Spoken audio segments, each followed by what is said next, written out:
Hello guys, എല്ലാവർക്കും ഇന്നത്തെ എൻ്റെ സൺഡേ വിശേഷങ്ങളിലേക്ക് സ്വാഗതം. ഇന്ന് വീട്ടിലെ ജോലികളാണ്.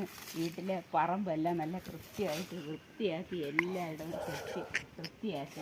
ഈ കിടക്കുന്നത് ഇവിടുത്തെ പുളി മുറിച്ചതിൻ്റെ ചുള്ളികളാണ്. അതൊഴികെ ബാക്കി ഇവിടെ എല്ലാം നീറ്റായി. പറമ്പെല്ലാം കാണിച്ചു വേണ്ട, ഇവിടെ എല്ലാം നീറ്റായി. ഈ കോട്ടൺ ചെടികൾ കുറച്ച് മാത്രമേ ഇവിടെ ഉള്ളൂ, അല്ലാതെ ഇവിടെ വേറെ ചെടികളൊന്നും കൊണ്ട് നട്ടിട്ടില്ല. 5-6 ചെമ്പരത്തികളുമുണ്ട്. അങ്ങനെ ഇതെല്ലാം പറമ്പെല്ലാം ക്ലീൻ ചെയ്ത് വന്നപ്പോഴാണ് ഇവിടെ ഒരു സാധനം കണ്ടത്. കാച്ചിലാണ്. പണ്ട് ഞാനും എൻ്റെ അമ്മയും കൂടെ ചേർന്ന് ഈ പറമ്പിലൊക്കെ ഇത് കൊണ്ടുവന്ന് നടുമായിരുന്നു. അതാണ് അത്. ഞാൻ ഒരെണ്ണം പകുതി വരെ തിളച്ച് വെച്ചിരിക്കുകയാണ്. ഇതൊക്കെ ഇന്നത്തെ എൻ്റെ വീട്ടിലെ വിശേഷങ്ങളാണ്. ഞാനും മുമ്പ് എൻ്റെ അമ്മയും കൂടെ ആണ് ഇവിടെ മൊത്തം ഇതുകൊണ്ട് നടുന്നത്. വലിയ കാച്ചിലുകൾ. എന്നിട്ട് ഞാനും അമ്മയും കൂടെ ഇതുപോലെ ഇങ്ങനെ കുഴി മാന്തി ഇളക്കിയെടുത്ത് ഉപയോഗിക്കുമായിരുന്നു. അമ്മയുടെ കൈപ്പുണ്യം കൊണ്ടാണ് ഈ സാധനം ഇവിടെ ഉള്ളത്. മുമ്പ് ഇതിവിടെ ഇല്ലായിരുന്നു. അമ്മ കൊണ്ടുവന്ന് വിത്തിട്ടതാണിത്. അതുകൊണ്ടാണ് ഞാൻ ഇന്ന് അമ്മയ്ക്ക് വേണ്ടിയാണ് ഇത് കിളയ്ക്കുന്നത്. ഇത്രയും വരെ ആയി. ഞാൻ രാവിലെ തുടങ്ങിയ ശ്രമമാണ്. ഇത്രയും വരെ ഞാൻ ഇത്രയും മണ്ണ് മാന്തി ഇത്രയും വരെ ആക്കി വെച്ചിരിക്കുകയാണ്. ഇനിയും കുറേ കൂടെ മണ്ണ് മാന്തിയെങ്കിലേ ഇത് ഇളകി വരുത്തുള്ളൂ. എൻ്റെ കൊച്ചു നമ്മട്ടിയാണ്. കുന്താലിയായിട്ടും ഉപയോഗിക്കാം, നമ്മട്ടിയായിട്ടും ഉപയോഗിക്കാം. നമ്മട്ടിയാണെന്നാണ് തോന്നുന്നത്. കണ്ട, ചെറുതാണ്.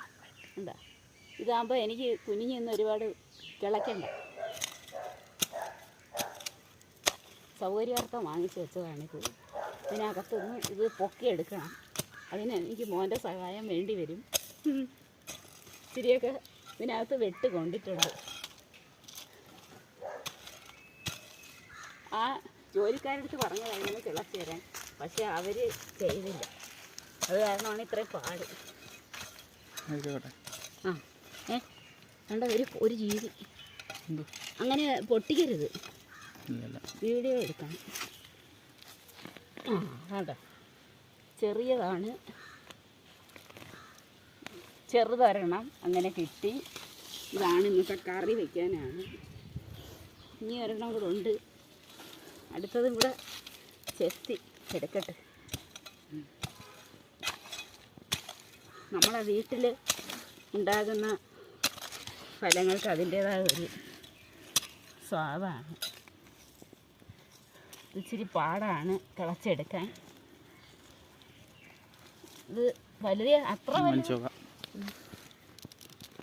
അത്രയ്ക്ക് പാടൊന്നുമില്ല. ഇതാ വന്നു. അങ്ങനെ ഇന്നത്തെ എൻ്റെ വീട്ടിലത്തെ പണിയാണ്. ഇനി ഇത് കാച്ചിൽ കറി വയ്ക്കുക എന്നുള്ളതാണ് എൻ്റെ പണി. ഇത് എൻ്റെ ചെരുപ്പല്ല, മോൻ്റെ ചെരുപ്പാണ്.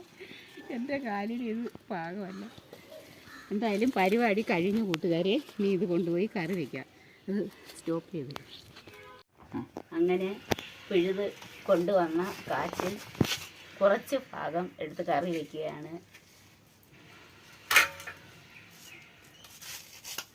ഇത്രയും മാത്രം മതി. കാരണം ഇത് കൂടുതൽ ആരും ഉപയോഗിക്കത്തില്ല.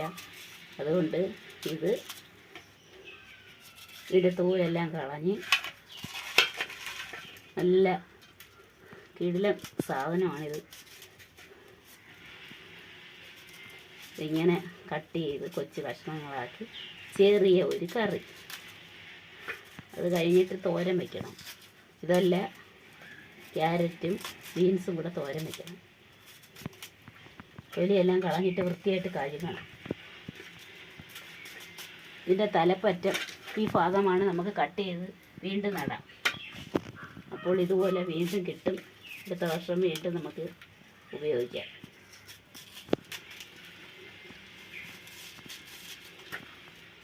തൊലിയെല്ലാം കളഞ്ഞ് അകത്ത് കൊണ്ടുപോയി കഴുകി